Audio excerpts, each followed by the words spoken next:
ఊరేగుతున్నటువంటి రేవంత్ రెడ్డి గారికి కానీ ఆయన గుంపు మేస్త్రీలకి ఇంతకంటే ఏం ఎక్కువ అర్థమవుతుందన్న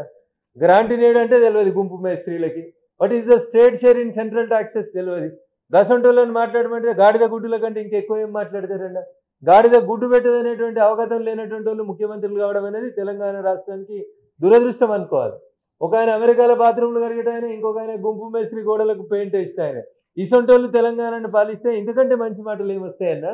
ఇంతకంటే మంచి మాటలు ఎక్స్పెక్ట్ చేయడం అనేది తెలంగాణ సమాజానికి దురదృష్టకరం I'm straightly asking only under 2 heads మీరు Telangana budget at glance page number Bhatti గారు వినండి మీరు ఇచ్చినటువంటి తెలంగాణ బడ్జెట్ ఎట్ గ్లాన్స్ అని రాసిన దాంట్లో మీరు రాసిన అక్షరాలే చదువుతా ఉన్నా state share in central taxes 26,216 కోట్లు ఇది గాడిద గుడ్డ అవుతుందా బట్టి and mister Revanth should answer it ఇంకొక హెడ్డింగ్ గ్రాంట్ ఇన్ ఎయిడ్ అని చెప్పిండ్రు 21,636 కోట్లు వచ్చింది గ్రాంట్ ఇన్ ఎయిడ్ కింద అని చెప్పారు ఆంధ్రప్రదేశ్కి ఇచ్చిందంత 15,000 కోట్ల లేదా మీరు చెప్తా ఉంది మళ్ళీ ఇది గాడిద గుడ్డ అవుతుందా ఒకసారి చెప్పాలి ఆలోచన లేని మాటలు అర్థరహితమైనటువంటి మాటలు కేసీఆర్ ముఖ్యమంత్రిగా బట్టి ప్రతిపక్ష నాయకుడిగా ప్రతిరోజు అసెంబ్లీలో బీజేపీని ఎట్లా తిట్టిరో ఇయ్యాల కుర్చీలు మార్చుకొని బట్టి అటు కూర్చొని కేసీఆర్ ఇటు కూర్చొని కూడా కేంద్రం ఏమి ఇస్తలేదు గాడిద గుడ్డి ఇచ్చింది ఆయన ఏదో అన్నాడు ఇంకా రేవంత్ రెడ్డి నిన్న నిధులు వచ్చుడో ఇద్దరు చచ్చుడో జల్దీ రాండి అన్న నువ్వు కేటీఆర్ వస్తాడా నువ్వు హరీష్ వస్తావా నువ్వు కేసీఆర్ వస్తారా ఇద్దరు రాండ్రి ఒకవేళ మేము నిధులు ఇచ్చింది నిజమైతే జంతర్ మంతర్ దగ్గరికి వచ్చి ముక్కు నాలుకకి రాసిపోండి లేదా మేము నిధులు ఇవ్వలేదు అయితే జంతర్ మంతర్ దగ్గరికి వచ్చి ధర్నా చేయండి మీ దగ్గర ఇందిరా పార్క్ దగ్గర లేక పోలీసులను పెట్టి ఎత్తుకపోము మొత్తం రక్షణ ఇస్తాం వెనకాల బాత్రూములు ఇస్తాం పొద్దుగాల ఇడ్లీలు ఇస్తాం మధ్యాహ్నం గ్లూకోజులు ఇస్తాం అవి తినుకుంటే మీకు చేతనైన రోజులు జంతర్ మంతర్ దగ్గర ధర్నా చేయండి ఎందుకంటే నువ్వు అన్నావు కదా కేసీఆర్ వస్తే నేను వస్తా అని కేసీఆర్ వెనకటికి జంతర్ మంతర్ దగ్గర ధర్నా ఎట్లా చేసిండో రేవంత్ రెడ్డి గారు మీరు కూడా అట్లే చేసేందుకు రండి నిధులు వచ్చుడో ఇద్దరం సచ్చుడో అన్న ఎవరో రాసిస్తే చదువుడు కాదే బడ్జెట్ ఎట్ గ్లాన్స్ మీ బట్టి ఇచ్చిండు పేజ్ నెంబర్ 4 తెలంగాణ రాష్ట్ర శాసనసభలో ఇచ్చిండు జరగి చదువుకో కేంద్రంకి వెళ్ళి ఎన్ని వచ్చినాయో 7వ నెంబర్ కూడా పెట్టిండు loans from government of India 3,900 కోట్లు లోన్ తీసుకుంటున్నామని పెట్టిరు మీ బడ్జెట్ లోపల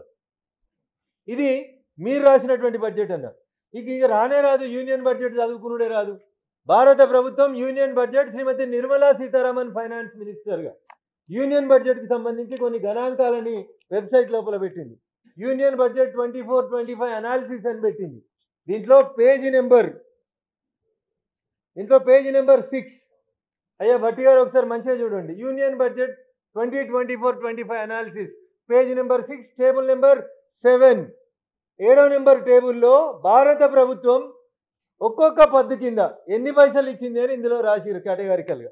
ఇది మొత్తం ఎంత ఇచ్చిరు అంటే 5,15,865 కోట్లు ఇచ్చినాం దీంట్లో 3 కోట్ల ఇండ్లని ప్రధానమంత్రి ఆవాస్ యోజన కింద ఇండ్లని ఇస్తున్నాం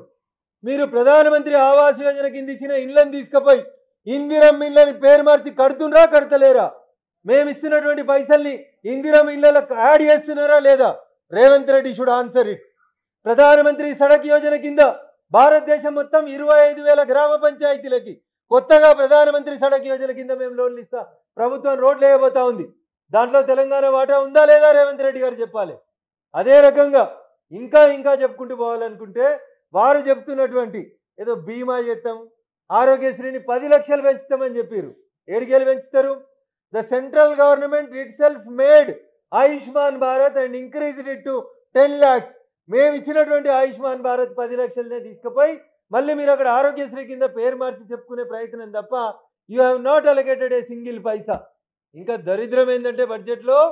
మైనార్టీల పండుగలకి 33 కోట్ల రూపాయలు ఇస్తాడు బట్టి గారు మైనార్టీల పండుగలకి 33 కోట్ల రూపాయలు ఇచ్చినటువంటి బట్టి అండ్ రేవంత్ ఎందుకు హిందువుల పండుగలకు 1 రూపాయి ఇవ్వలేదు లేరా తెలంగాణలో హిందువులు కాంగ్రెస్ పార్టీకి ఓటేయలేదా ఇదేనా మీ రాజనీతి మైనార్టీల పండుగలకి 33 కోట్ల బడ్జెట్ అలొకేషన్ని ఏ రకంగా చేస్తావు is this called secular mister బట్టి ఇదేనా ఒక మతాన్ని ఎంకరేజ్ చేయడం మైనార్టీలకు పైసలు ఇచ్చి మెజార్టీలని వంచడమే మీ సెక్యులరిజం కాంగ్రెస్ పార్టీ संविधान खतरे में किधर खतरे में माइनॉरिटियों को पैसा दिए तो संविधान अच्छा है हिंदुओं को पैसा दिए तो माइनॉरिटी खतरा में बोलना समझ रहा क्या बट्टी आप this is very unfortunate on the part of the finance minister of Telangana